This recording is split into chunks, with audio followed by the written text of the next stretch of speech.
Channel पर आप सभी का हार्दिक स्वागत है। आज हम आषाढ़ माह की कृष्ण पक्ष की एकादशी का महात्म्य पाठ करेंगे।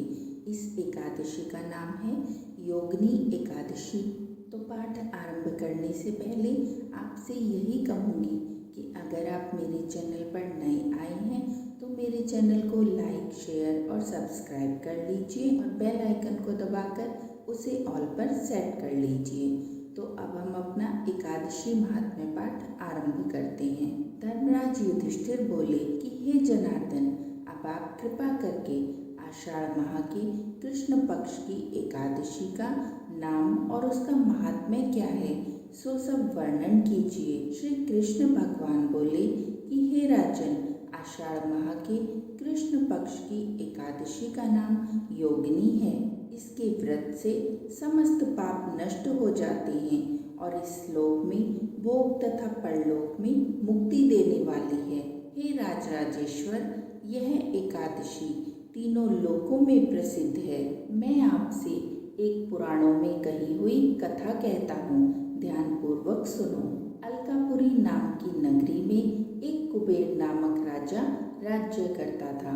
वह शिव भक्त था। उसकी पूजा के लिए एक माली पुष्प लाया करता था। उसकी विशालाक्षा नाम की एक अत्यंत सुंदर स्त्री थी। एक दिन वह मानसरोवर से पुष्प ले आया, परंतु कामासक्त होने के कारण पुष्पों को रखकर स्त्री के साथ रमण करने लगा और दोपहर तक न आया।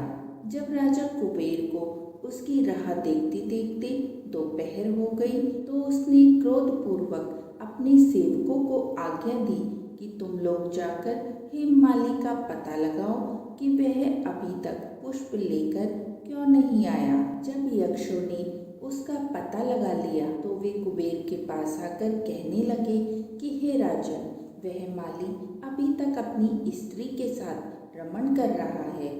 यक्षों की यह बात सुनकर कुबेर ने हेममाली को बुलाने की आज्ञा दी। हेममाली राजा कुबेर के सम्मुख डर से कांपता हुआ उपस्थित हुआ और प्रणाम किया। उसको देखकर राजा कुबेर को महान क्रोध आया। उसने कहा कि हे पापी, महानीच कामी, तूने मेरे पूजनीय ईश्वरों के भी ईश्वर शिव जी का अनादर किया है। इससे मैं तुझे श्राप देता हूँ कि तू स्त्री का वियोग सहन करेगा और मृत्युलोक में जाकर कोढ़ी होगा। कुबेर के श्राप के प्रभाव से वह उसी क्षण स्वर्ग से पृथ्वी पर गिरा और कोढ़ी हो गया। उसकी स्त्री भी उसी समय अंतर्ध्यान हो गई। मृत्युलोक में होकर उसने महान दुख भोगे, परंतु शिव जी की भक्ति के प्रभाव से उसकी बुद्धि मलिन न हुई। वह हिमालय पर्वत की ओर चल दिया। वहां पर चलते हुए मार्कंडेय ऋषि के आश्रम में पहुंचा। वह ऋषि अत्यंत वृद्ध और तपशाली थे। उनको देखकर वह हेममाली वहां गया और उनको प्रणाम करके उनके चरणों में गिर गया। इसको देखकर मार्कंडेय ऋषि बोले कि तूने कौन से कर्म किए हैं जिससे तू कोढ़ी हुआ और ये महान दुख भोग रहा है। इस पर हेममाली बोला कि मुनि, मैं यक्षदान कुबेर का सेवक हूँ। मैं राजा की पूजा के लिए नित्य प्रति पुष्प लाया करता था। एक दिन अपनी स्त्री के साथ विहार करते करते देर हो गई और दोपहर तक पुष्प लेकर न पहुँचा। उन्होंने मुझे श्राप दिया कि तू अपनी स्त्री का वियोग भोग और मृत्युलोक में जाकर कोढ़ी बन, तथा दुख भोग इससे मैं कोढ़ी हो गया हूँ और महान दुख भोग रहा हूँ। अतः आप कोई ऐसा उपाय बताइए जिससे मेरी मुक्ति हो। इस पर मार्कंडेय ऋषि बोले कि भाई, तूने मेरे सम्मुख सत्य वचन कहे हैं, इसीलिए मैं तेरे उद्धार के लिए एक व्रत बतलाता हूँ।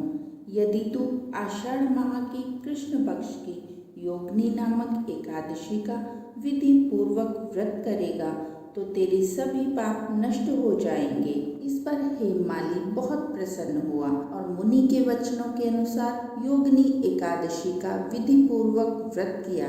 इसके प्रभाव से वह फिर अपने पुराने रूप में आ गया और अपनी स्त्री के साथ विहार करने लगा। हे राजन, इस योगिनी की कथा का फल 88 सहस्त्र ब्राह्मणों को भोजन कराने के बराबर है। इसके व्रत से समस्त पाप दूर हो जाते हैं और अंत में स्वर्ग की प्राप्ति होती है। तो इस प्रकार ये योगिनी एकादशी व्रत कथा का यही समापन होता है। आशा है आप सबको पसंद आई होगी। कोई त्रुटि हुई है तो क्षमा कीजिए। बोलिए नारायण नारायण। जय श्री कृष्णा।